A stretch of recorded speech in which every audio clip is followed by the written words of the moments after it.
Hey, salut tout le monde, aujourd'hui on se retrouve pour la présentation de l'anime Suka. Avant que la vidéo commence, je vous invite à lâcher un gros pouce bleu, ça m'aide vraiment beaucoup et je remercie toutes les personnes qui likeront la vidéo. L'anime Suka est un anime de science-fiction, drame et romance. Sorti en fin 2017 et toujours en cours à l'heure où je vous parle, nous sommes rendus à l'épisode 11 et pour l'instant c'est vraiment du lourd. Œuvre de Kareno Akira, il a été réalisé par les studios C2C et Static Night.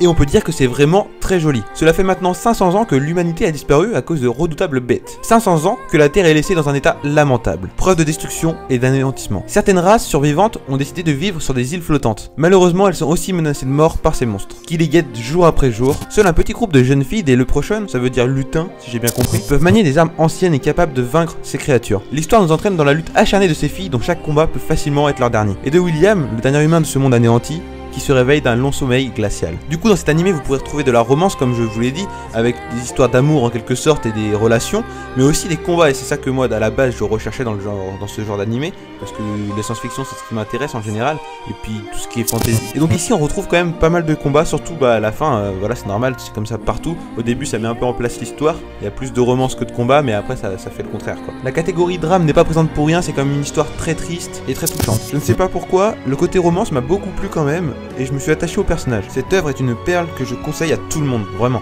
Il faut aussi réfléchir sur l'importance de la vie, à qui on manquerait si on mourait, et pourquoi on est là. Et ça c'est vraiment important, c'est une cause que je trouve vraiment très intéressante. J'ai hâte de voir la suite avec l'épisode 12, car là c'était vraiment la décadence, il y en avait vraiment partout, c'était le gros bordel à l'épisode 11, donc c'est vrai que j'attends vraiment impatiemment l'épisode 12, pour pouvoir voir s'ils vont s'en sortir. Pour ce qu'il en est de l'opening, il est vraiment super sympa, je l'écoute volontiers, là où dans d'autres animés je vais passer l'opening. Bref, c'est un très bon animé, je vous le conseille vraiment. J'espère que la vidéo vous a plu, n'oubliez pas de lâcher un gros pouce bleu et abonnez-vous si c'est pas encore fait. Et je vous dis à la prochaine pour une prochaine vidéo, c'était Manga Time, bye bye.